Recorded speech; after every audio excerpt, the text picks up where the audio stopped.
কুষ্টিয়ার লালন সাইজির মাজারে এসে একটা বিষয় মনে হচ্ছে, কে যাবি কবির নৌকাতে আয়, রূপকাষ্টের ওই নৌকা খানি নায়রে ডুবার ভয়।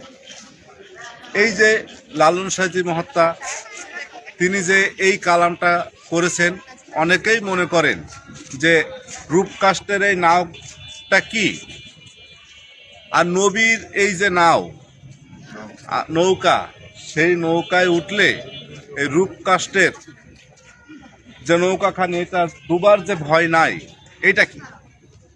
দেখেন, পবিত্র কোরআনের ভিতরে সূরা কাসাসের ৮৮ নম্বর আয়াতে আল্লাহ রাব্বুল আলামিন বলছেন, পৃথিবীর সমস্ত কিছু ধ্বংস হয়ে যাবে একমাত্র আল্লাহর চেহারা ব্যতীত। কার চেহারা ব্যতীত?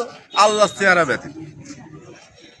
তাহলে নবী মুহাম্মদ সাল্লাল্লাহু আলাইহি ওয়াসাল্লাম এর যে তরি, যদি নবী মুহাম্মদ সাল্লাল্লাহু আলাইহি সাল্লামের এই তরিতে আমরা থাকি, তাহলেই তার ডুবার কোনো ভয় নেই।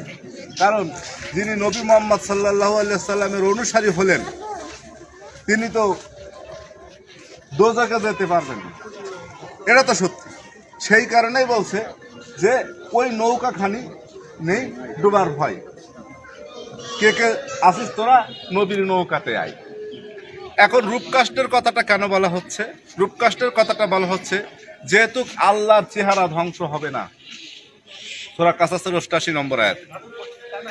তাহলে ওই রূপকাষ্ট, প্রভুর চেহারাটার যে রূপকাষ্টটা, ওইটা বিনষ্ট হবে না। কেন? সূরা ইনশাকের ভিতরে বলছে যে তোমরা কঠোর সাধনা করো, অবশ্যই তোমার প্রভুর সাথে সাক্ষাৎ হবে। তো যখন মানুষের প্রভুর সাথে সাক্ষাৎ হলো, তাই তো প্রভুর চেহারাটা তো দেখতে পেল। তো প্রভুর চেহারা দেখতে পেলে ওই চেহারাটা ধ্বংস হচ্ছে না। তাই বলছে ওই রূপকাষ্টের নাই ডোবার উপায়। তো এখন একজন বলছেন যে তাহলে ওই রূপকাষ্টের নাওতে লালন সাইজি কিভাবে গেলেন? আমার গুরু খাজা হাসিবুল হক চিশতির কাছে জিজ্ঞেস করছিলাম, বাবা এটা কিভাবে?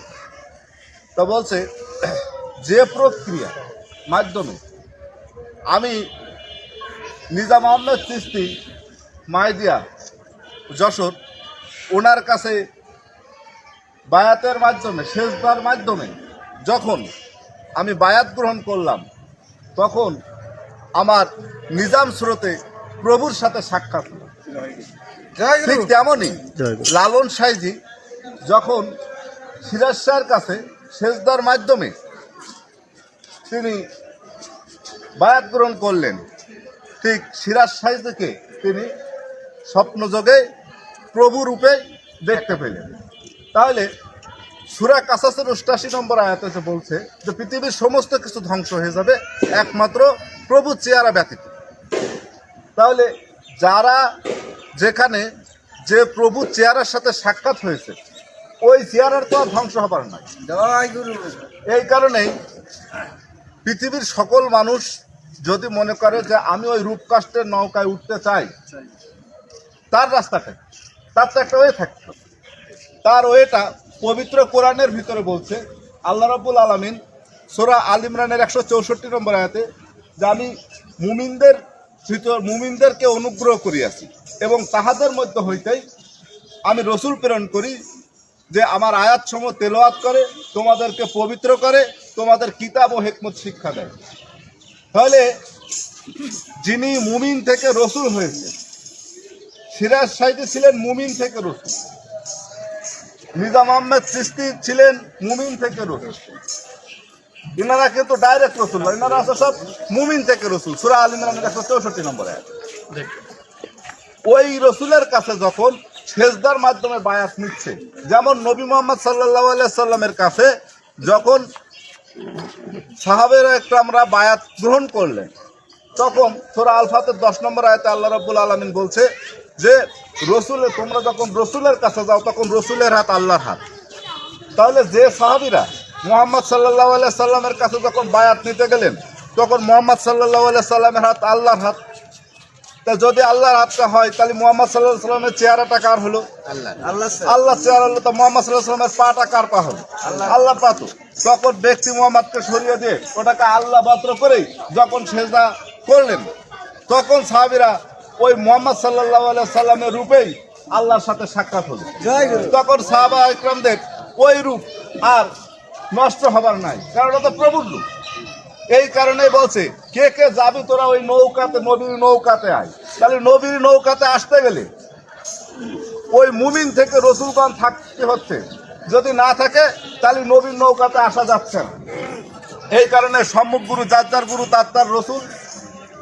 এই রসুলের কাছে যে যখনই আপনি সেজদার মাধ্যমে বায়াত গ্রহণ করছেন, যে ওই রসুলের হাত আল্লাহর হাত, কারণ মোহাম্মদ রসুলের হাত ছিল আল্লাহর হাত, তাহলে বর্তমান সময়ে যিনি মুমিন থেকে রসুল হয়েছেন তার হাত তো আল্লাহর হাত হবে।